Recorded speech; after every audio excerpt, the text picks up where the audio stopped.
Baik, berarti langsung saja kita masuk ke materi. Inti pada hari Betul. ini ya. Operator boleh mungkin di-share screen? Sudah? Oke, Oke. jangan lupa di-record, oke? Sudah Karena ini terlihat ya. penting ya. Slide-nya sudah terlihat ya Bapak Ibu semuanya ya. Oke. Oke. Baik, Bapak Ibu, kita akan menyampaikan materi. Sebenarnya ini nggak baru-baru banget, karena memang kita sudah mengimplementasikan ini sejak awal tahun, Mas Dian ya. Iya, Cuman memang kita belum ada kesempatan untuk menyampaikannya melalui media sosialisasi seperti ini. betul. Oke, kemarin kita mungkin cuma hanya share flyer dan lain-lain. Nah, hari ini kita coba Infografisnya ya. sampaikan melalui ruang sosialisasi ini. Kalau Boleh? biasanya kita sampaikan dulu teorinya ya, baru kita praktek. Nah, Betul. kemarin kebalik ya Mbak Kita Dila ya. praktek dulu. Kita praktek dulu sambil belajar teorinya. Betul. Nah, ini kita Oke. sampaikan teorinya, Bapak Ibu. Iya, Nanti kalau di aplikasi ada kendala, kita seperti coba. biasa kok. Helpdesk selalu terbuka ya dan juga Betul. Telegram juga. Baik. Oke. Boleh ke slide selanjutnya ya. Sebelumnya, sebelum ini. Oke, nggak ada langsung. Oke. Jadi Bapak Ibu, eh, di akhir tahun kemarin, ya, ini benar-benar injury time di 31 Desember 2024 malam-malam. Nah, Bapak Presiden ini menginstruksikan bahwa pengenaan PPN 12% sesuai dengan yang sudah diatur di Undang-Undang HPP itu hanya untuk barang mewah saja, Bapak Ibu. Ya. Nah, sebenarnya karena tarif PPN 12% itu diaturnya itu melalui Undang-Undang HPP, seharusnya kalau ada perubahan tarif, Bapak Ibu, itu juga harus diubah dengan aturan setingkat undang-undang ataupun Perpu. Iya, Namun untuk penyusunan undang-undang dan Perpu tidak mungkin bisa dalam beberapa hari, Mas Dian ya. betul. Biasanya malah ada beberapa bulan harus ada kajian akademis Iya. dan lain-lain. Sehingga untuk melaksanakan instruksi Bapak Presiden tersebut, Kementerian Keuangan menerbitkan beberapa aturan pelaksanaan yang gimana caranya pokoknya agar instruksi ini dapat dilaksanakan oleh kita semua, Mas Dian ya. Iya. Ya, di awal tahun langsung terbit tanggal 1 Januari 2025 ini PMK yang Bandung Bondowoso ya Mas Dian. Bandung Terbit dalam Bondowoso. waktu satu Iya, iya, malam iya, ya. iya. Ini ada terbit PMK 131 tahun 2024. Ya, Nanti menyusul di bulan Februari Mas Dian ya. Ini ada PMK 11 tahun 2025 dan juga sudah sekaligus terbit aturan pelaksanaannya di Perdirja nomor 1 tahun 2025. Ya, ini iya. jadi langsung brul brul brul gitu Ya, Mas Dian ya langsung gitu. sat-sat wet-wet deh. Betul, kita nggak dikasih napas. Ya. Baik, lanjut. Pertama kita akan bahas pengaturan di PMK 131 Bapak Ibu. Mungkin memang tidak terlalu panjang Mas Dian ya Hmm. PMK-nya. Ini sebenarnya singkat saja. Oke, next slide. Nah, bahwa latar belakang terbitnya PMK 131 ini adalah satu penerapan tarif PPN 12% ya sesuai dengan Undang-Undang HPP. Jadi ini merupakan aturan pelaksanaan dari penerapan tarif 12% itu. Yang kedua, mewujudkan aspek keadilan bahwa yang dikenakan tarif 12% hanya barang-barang yang tergolong mewah saja, Bapak Jadi ini Ibu. PMK-nya bisa dibilang jalan tengah ya, Mbak Dina ya. Betul, Jadi kita jangan tetap melaksanakan instruksi undang-undang, tapi betul, juga tidak menambah beban secara secara nominal di betul. masyarakat ya. Tadi kayak kalau dibilang tarif efektifnya tetap 11% Betul. gitu ya, walaupun ya tidak bisa diubah tarif PPN tetap 12%. Lalu apa yang disesuaikan Bapak Ibu di sini ya? Jadi pokok pengaturannya bahwa untuk barang mewah maka pengenaan PPN dari tahun 2025 adalah 11%. Persen. Oke, namun ada apa ya istilahnya relaksasi mungkin ya dari 1 Januari sampai dengan di masa pajak Januari masih bisa menggunakan DPP nilai lain 11/12 atau Betul. menjadi tarif efektifnya 11% begitu ya. Iya.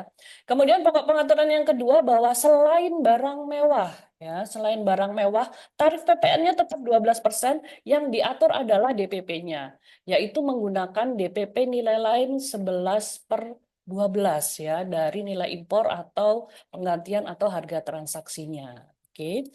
Kemudian yang ketiga, pokok pengaturan ketiga adalah pengecualian ya. Pengecualian dari pengaturan ini adalah untuk PPN besaran tertentu dan pengenaan PPN menggunakan DPP nilai lain yang sudah diatur sebelumnya dengan PMK-PMK tersendiri. Itu di awal Januari kemarin tidak bisa menggunakan eh, perhitungan PPN sesuai dengan pengaturan di PMK 131 dengan DPP nilai lain 11/12% ini. Selanjutnya, oke. Nah, ini adalah rangkuman ya. Jadi PMK 131 ini bisa kita lihat seluruh isinya itu dari satu slide ini, Bapak Ibu, sebenarnya ya. Nah, kita bedakan dulu antara barang yang mewah ya, atau ada PPNBM berarti di sana, dan juga barang yang non mewah. Kita lihat sebenarnya tarifnya sama, Bapak Ibu, 12%. Yang membedakan apa? Yang membedakan adalah DPP-nya. Kalau untuk barang mewah, dia tidak menggunakan DPP nilai lain. Jadi ya sesuai dengan nilai impor atau harga jual atau Harga nilai aslinya lah transaksi. ya. Betul. Baru untuk yang non mewah, ini yang menggunakan DPP nilai lain, yaitu 11/12 dari harga jual, penggantian, ataupun nilai impornya. Kemudian ada contoh juga di sini ya, gitu bagaimana untuk penyerahan barang mewah kalau harganya 100 miliar, maka dia PPN-nya langsung 100% kali 100 miliar gitu ya. Tapi untuk yang non mewah, ketika dia harga jualnya 100 juta, maka PPN-nya adalah 12% kali 11/12 kali 100 juta, yaitu menjadi 11 juta rupiah, begitu. Kemudian di masa transisi, tadi yang kita sampaikan bahwa untuk em, masa Januari atau sejak tanggal 1 sampai dengan 31 Januari 2025 untuk PPN barang mewah masih bisa menggunakan DPP nilai lain ya. Cara perhitungannya adalah 12% kali 11/12 dan kali harga jual. Ini hanya untuk penyerahan di Januari 1 sampai 31 Januari 2025. Setelahnya menggunakan tarif 12% dengan dikalikan harga jual atau nilai impor. Dan ini juga hanya berlaku untuk Barang penyerahan ke mewah. konsumen akhir ya. Betul, Baik. hanya berlaku untuk penyerahan ke konsumen akhir. Sedangkan untuk barang non mewah tidak ada ketentuan ya Mas Dian ya, Ya, di masa transisi DPP nilai lain bisa digunakan seterusnya begitu. ya. Tidak hanya di masa Januari. Ini kemarin sempat banyak yang Banyak yang bingung bingung gitu ya, gitu karena ya. kata-katanya memang agak ambigu memang. Betul. Ya.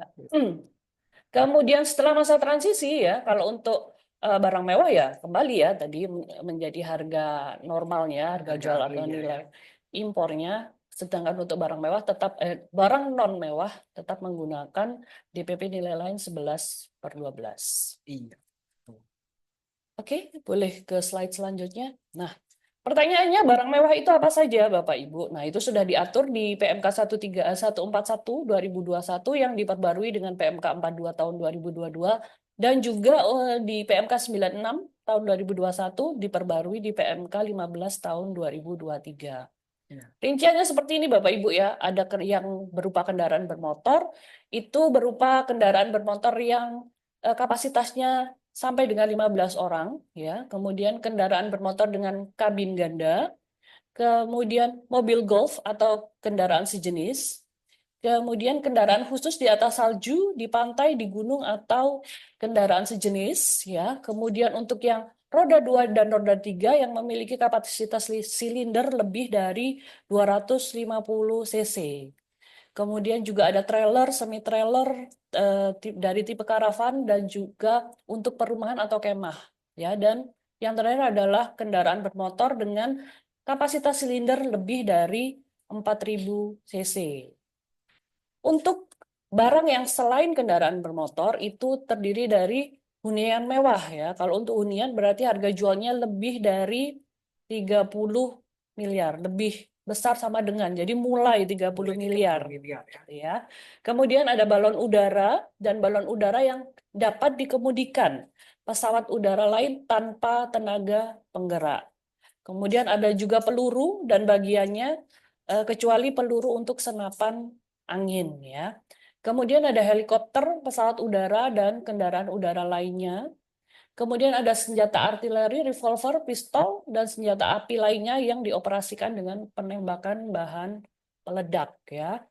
Kemudian untuk kapal ada kapal pesiar, kapal ekskursi dan kendaraan air semacam itu, kapal feri dan semua jenisnya dan juga yacht gitu ya. Iya. Jadi intinya selain jenis barang-barang barang ini di luar ini, artinya tarif efektif PPN-nya tetap 11%. 11% Ya, ya, atau menggunakan DPP nilai lain DPP nilai. tadi ya. Betul. Selanjutnya, nah ini untuk adalah PMK-PMK yang mengatur mengenai pengenaan PPN menggunakan besaran tertentu dan juga DPP nilai lain, Bapak Ibu ya. Jadi yang sudah diatur di PMK-PMK ini dulunya di PMK 131 ini dikecualikan dari pengaturan. Jadi harusnya kalau besaran tertentu yang harusnya 1,2% Ya Kaliner, sudah, ya ikut itu tetap ikut ya begitu ya. PMK ini. Tapi ini jadi tidak berlaku lagi ya, Ya, Mas Dian. karena Monggo. karena tidak lama setelah PMK 131 terbit, Betul. terbitlah PMK 11 next sel ya. Ya, terbitlah PMK ini ya. Yang cukup membuat geger gitu ya, Iya, karena betul. sebelumnya memang beberapa wajib pajak yang memang jenis usahanya dikenakan DPP nilai lain ataupun besaran tertentu dengan PMK-PMK tadi, Mm-mm. banyak yang bingung, ini kami gimana tetap Betul. menggunakan tarif 12%, artinya tarif efektifnya menjadi 1,2 misalkan seperti itu ya, atau kita juga mengikuti PMK 131-nya nih gitu. Karena di PMK 131 sebenarnya sudah diatur dengan jelas bahwa Dikecualikan. itu untuk jenis barang ataupun jasa yang sudah diatur DPP nilai lain atau besaran tertentu dengan PMK tersendiri tidak bisa ikut ketentuan di PMK 131 ya. 131. Awalnya sudah diinformasikan seperti itu ya. Betul. Ternyata tidak Dianulir. dianulir ya, tidak sampai apa namanya, tidak lama-lama, tidak menunggu lama terbitlah PMK 11 11 tahun tahun 2025 2025. ini gitu ya, yang isinya antara lain next. Ya, ini ya sama ya, ini penyesuaian beberapa ketentuan di PMK 131 gitu ya. Ya, Pokok pengaturannya sebenarnya dibagi menjadi dua garis besar ya. Yang pertama untuk pengaturan DPP nilai lain dan yang kedua adalah untuk besaran tertentu gitu ya. Yang pertama untuk DPP nilai lain ini ada penyesuaian DPP nilai lain yang diatur pada PMK-PMK yang di slide 8 tadi gitu ya. betul. Mayoritas di PMK 11 ini DPP nilai lainnya melibatkan faktor pengali 11/12 ya untuk mengcover ketentuan di PMK 131 tadi ya Mbak Dina ya. Jadi kalau misalkan yang tadinya untuk penyerahan apa namanya pemakaian sendiri misalkan ya, itu DPP nilai lainnya dari HPP-nya ya kalau nggak salah ya di PMK sebelumnya. Nah, dengan berlakunya PMK 11 ini, DPP nilai lain untuk penyerahan sendiri ya sebagai contoh adalah 11/12 dari HPP gitu ya, dan seterusnya. Begitu juga untuk besaran tertentunya gitu ya. Besaran tertentu yang disesuaikan adalah tarifnya ya. Tarif Tarifnya PPN-nya melibatkan faktor pengali 11 11 per per 12 12. tadi. Gitu. Next. Gampangnya semua jadi ikut Jadi ikut tarif efektif. ya tarif efektif gitu ya. Jadi intinya tetap lah ya Iya, gitu ya. intinya Bahasa tetap awamnya tarif tidak jadi efektifnya tetap. dikecualikan. Tidak jadi dikecualikan ya. Gitu. Next. Nah, ini adalah rangkuman-rangkumannya ya, seperti tadi yang saya sampaikan di slide sebelumnya. Contohnya untuk pemakaian sendiri dan pemberian cuma-cuma gitu ya. Di PMK sebelumnya kita menggunakan DPP nilai lain dengan nilai HPP ya, harga jual dikurangi laba Laba kotor kotor. gitu kan. Nah, kalau untuk PMK 11 ini diatur bahwa DPP-nya melibatkan faktor pengali 11/12 gitu ya. Jadi nilai dari DPP-nya menjadi 11/12 dari harga jual setelah dikurangi laba kotor gitu. Kemudian dan seterusnya bisa dilihat di sini semuanya melibatkan 11/12 gitu ya. Jadi kalau sebelumnya di PMK itu pengenaannya adalah langsung dari tarif PPN dikalikan DPP nilai lain. Nah, sekarang DPP nilai lainnya ditambahkan lagi nilai lain gitu ya. 11/12. Jadi DPP nilai lain gitu ya. DPP nilai lain kuadrat gitu ya. Jadi untuk tarif efektifnya akan sama gitu ya seperti PMKN sebelumnya. Gitu. Next. Oke, kemudian ini juga sama, semuanya melibatkan DPP nilai lain gitu ya, kecuali untuk barang-barang yang memang dia termasuk dalam kategori barang mewah gitu ya, tetap menggunakan 12% tanpa faktor pengali 11/12 begitu. Kemudian selanjutnya, ini saya agak cepat karena sudah dikode-kode sama operatornya, sebentar lagi harus refresh Zoom lagi katanya gitu ya. Oke, nah ini untuk besaran tertentu ya, di sini juga sama. Ya, kalau besaran tertentu kita nempelin 11/12-nya di tarif PPN gitu ya. Betul. Tapi semuanya sama, memasukkan unsur pengali 11/12 untuk penghitungan nilai PPN-nya gitu ya. Di sini contohnya ada penyerahan LPG, kemudian ada penyerahan barang hasil pertanian tertentu, kendaraan bekas, semuanya itu dilihat ya, bisa dilihat di situ ada 11/12-nya. Tidak perlu dihafal Mas Dian ya. Nggak perlu dihafal, pokoknya intinya sama lah ya, seperti Iya. seperti yang apa namanya PMK yang sebelumnya, selama memang itu bukan kategori barang mewah ya, Mbak Dina Baik. ya. Oke. Gitu. Next. Nah, ini juga Masih sama, sama masih ya. sama ya. Jadi intinya eh, tidak perlu apa namanya repot-repot ini berubahnya seperti apa, Mm-mm. berubahnya tidak ada yang berubah gitu ya. Hanya Betul. secara teori atau secara bahasa hukum kita menambahkan faktor pengalih Pembeli 11 11 per per dua 12 belas tadi. Gitu Supaya jadi aja. efektif tetap Iya, 11% betul. tadi. Karena kembali lagi ini berujungnya di undang-undang nih Bapak Ibu ya. Jadi kalau Betul. kita mau merubah Ngubah tarifnya, tarif, harus bikin undang-undangnya yang undang-undang diubah baru. gitu ya. Harus ada Gitu. undang-undang baru. Gitu Oke. ya. Oke, next. Nah, Oke. Nah, sekarang untuk teknisnya ya. teknis, Teknis penerbitan fakturnya. faktur dan Cara lain-lain administrasinya seperti di apa? masa transisi terutama Mas Betul. Dian ya, itu diatur di Per 1 tahun 25. 2025. Oke. Nah, ini adalah ketentuan umum atau pengaturan-pengaturan petunjuk teknis yang diatur di Per 1 PJ 2025. Oke. Ya. Yang pertama ini sebenarnya normatif ya Mas Dian ya. Hmm. Faktur pajak atau dokumen tertentu yang dipersamakan dengan faktur pajak wajib dibuat ya oleh PKP. Jadi PKP tetap wajib membuat faktur pajak. Nah, yang harus diisi benar, lengkap, jelas ya. Sama lah Ini ya sama seperti yang dengan kemarin ya. sebelumnya ya.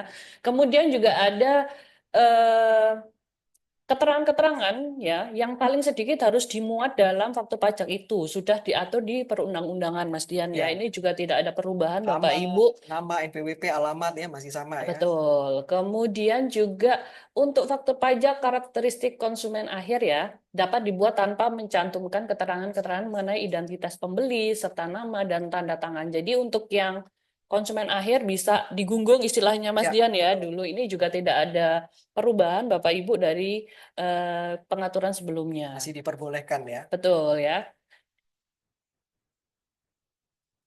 Kemudian dikecualikan dari ketentuan dimaksud di dalam pasal 4 ya, atas faktur yang dibuat untuk penyerahan barang tertentu. Nah, ini jenis barang dan jasanya sudah ada di Per 1 Bapak Ibu. Nanti Iya. Bapak Ibu bisa cek sendiri apakah penyerahan yang Bapak Ibu lakukan adalah sesuai dengan yang ada di Per 1. Jika dikecualikan dari ketentuan nomor 4, monggo silakan diikuti begitu ya Mas Tetap Dian ya. harus membuat faktur ya Betul, untuk harus tidak membuat faktur, nggak bisa pakai digunggung. digunggu. Ya, Begitu.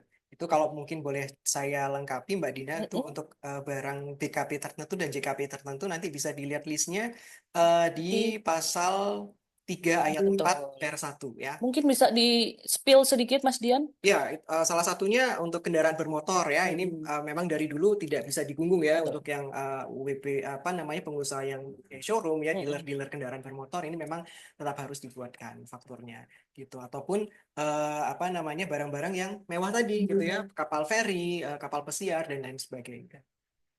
Oke, selanjutnya.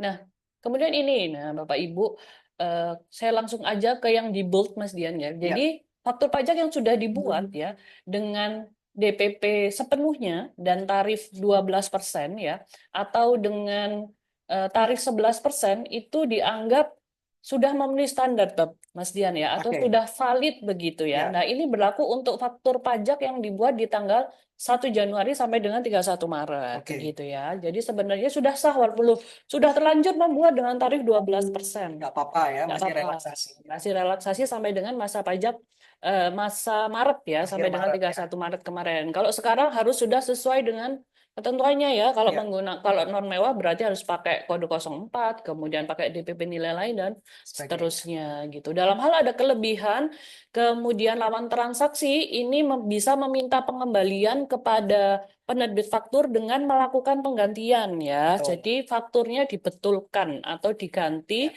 sesuai dengan ketentuan di PMK 131 ataupun 11, nanti kelebihannya bisa dikembalikan kepada pembeli Betul. begitu ya. Dari sisi penjualnya berarti untuk pembetulannya menjadi SPT lebih banyak yang bisa direstitusi atau kompensasi. Betul. Terus untuk yang selain faktur pajak standar atau dokumen lain yang kedudukannya dipersamakan dengan faktur pajak yang belum mencantumkan DPP nilai lain juga dianggap sudah memenuhi ketentuan begitu Jadi ya. baik faktur pajak maupun dokumen lain atau dokumen tertentu ada relaksasi ini Betul, ya, Mbak Dina ya. betul. Next.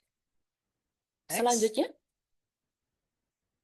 nah ini tadi ya pengaturan terkait dengan penyerahan barang mewah dengan kepada karakteristik konsumen akhir ya. Jadi dari tanggal 1 Januari sampai 31 Januari bisa menggunakan DPP nilai lain 11/12 dari harga jual. Betul. Setelah itu yaitu mulai tanggal 1 Februari 2025.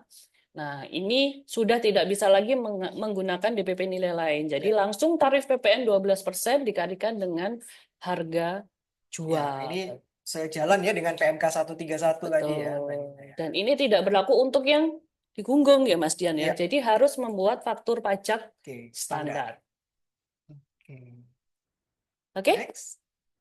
Oh, sudah Terima kasih. cepat juga ya. Karena Flash ya memang kita nyebut. nggak banyak ya, kita Ya, hanya ngomongin betul. tarifnya Secara saja. secara PMK atau PR-nya pun kalau mungkin kawan pajak semuanya Bapak Ibu melihat naskah aslinya juga tidak terlalu Tidak banyak terlalu panjang. halamannya gitu ya. Oke, Oke, baik. oke. Selanjutnya kita akan Gimana? melangkah ke Oke, kita akan melangkah ke sesi tanya jawab Betul. diskusi ya Mbak Dina, tapi mohon maaf sekali lagi ya sebelum kita ke sesi tanya jawab dan diskusi kita harus refresh dulu Zoom-nya karena lagi-lagi seperti tadi yang kami sampaikan Heeh. masih terdapat kendala ternyata Mbak Dina ya. Betul. Jadi harus terpotong-potong memang Mm-mm. tapi jangan khawatir mungkin untuk Bapak Ibu semuanya yang mungkin ketinggalan di awal ini nanti seperti biasa akan kami upload ke YouTube supaya bisa di rewatch lagi ya, ditonton ulang lagi terkait materi edukasi pada pagi hari ini. Oke. Gitu ya, dan kita akan kembali lagi ke sesi diskusi dan tanya jawab, tapi kita refresh sebentar untuk akun Zoom-nya, kita Mohon kembali untuk lagi ya. join kembali Iya, Bapak Ibu ya. dengan link yang sama.